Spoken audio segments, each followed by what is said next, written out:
ചിരട്ട വെച്ച് face pack പെണ്ണിന് എന്ത് തലയ്ക്ക് സുഖമില്ല. ഇന്ന് എന്ത് അലുകുലത്തുണ്ടാക്കും? സത്യം പറഞ്ഞാൽ എനിക്ക് ക്രാഫ്റ്റ് ചെയ്യാനുള്ള കഴിവുമില്ല, അതിന് വേണ്ടുന്ന സാധനങ്ങളും ഇല്ല. സോ എല്ലാവർക്കും ഈസിലി അവൈലബിൾ ആയിട്ടുള്ള ഈ ഒരു സംഭവം കൊണ്ട് നമുക്ക് എന്തെങ്കിലും ചെയ്യാം.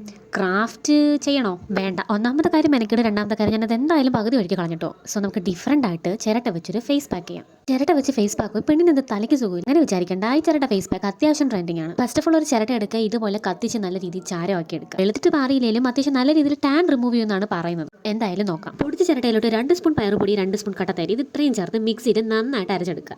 അരച്ചു കഴിഞ്ഞാൽ ഇതുപോലെ ഇരിക്കും. കാണാൻ വലിയ മെനയും ഇല്ല, മണത്താൻ വലിയ കുണവും ഇല്ല. എന്നാലും നമുക്ക് നോക്കാം. അത്യാവശ്യം നല്ല രീതിയിൽ ടാനുള്ള എൻ്റെ മുഖമാണ്. നമുക്ക് ഇതിനകത്തൊന്ന് പരീക്ഷിക്കാം. സോ നമ്മൾ അരച്ചെടുത്ത പേസ്റ്റ് അത്യാവശ്യം നല്ല രീതിയിൽ തിക്കായിട്ടോ തിന്നായിട്ടോ നിങ്ങൾക്ക് അപ്ലൈ ചെയ്യാം. പിന്നെ തിക്കായിട്ട് അങ്ങ് ചെയ്തോ. ഞാൻ ഇച്ച് തേച്ചപ്പിച്ച് തിക്കായി പോയി. ഇതിന്റെ ഫസ്റ്റ് അറ്റംപ്റ്റ് ആയതുകൊണ്ട് ഞാൻ ഒറ്റയ്ക്കല്ല, എൻ്റെ ബ്രദറിനോട് കുറച്ച് തേച്ച് കൊടുത്തിട്ടുണ്ട്. എങ്ങാനും ഇതിൽ സൈഡ് എഫക്ട് ഉണ്ടായ രണ്ടും കൂടെ അനുഭവിക്കാമല്ലോ. സോ ഒരു അരമണിക്കൂർ എടുത്ത് അത്യാവശ്യം ഒന്ന് ഡ്രൈ ആയിട്ട് വരാൻ. നന്നായിട്ട് ഡ്രൈ ആയി കഴിഞ്ഞാൽ നമുക്ക് ഇത് വാഷ് ഔട്ട് ചെയ്യാം. പിന്നെ കഴുകുമ്പോൾ നല്ല രീതിയിൽ സ്ക്രബ് ചെയ്യാൻ നിൽക്കരുത്. തരികളുണ്ടെങ്കിൽ മുഖം മുറിയും. ഫേസ് ഒക്കെ വാഷ് ചെയ്തിട്ടുള്ള ഫൈനൽ റിസൾട്ട്. ഏതൊരു ഫേസ് പാക്ക് അപ്ലൈ ചെയ്ത് കഴിയുമ്പോൾ നമ്മുടെ മുഖത്തിന് കിട്ടുന്ന ഒരു സോഫ്റ്റ്നെസ്സും കാര്യങ്ങളൊക്കെ ബിഫോർ ആൻഡ് ആഫ്റ്റർ കണ്ടിട്ട് നിങ്ങൾക്ക് എന്ത് തോന്നും? അത്യാവശ്യം ടാനൊക്കെ റിമൂവ് ചെയ്യുന്നുണ്ടെങ്കിലും വലിയ മാറ്റമൊന്നുമില്ല. പിന്നെ മറ്റു ഭാഗങ്ങളെ വെച്ച് നോക്കുമ്പോൾ ഇത് കുറച്ചുകൂടെ മെനക്കെട്ട പരിപാടിയല്ലേ. അപ്പോൾ ശരി, ബൈ.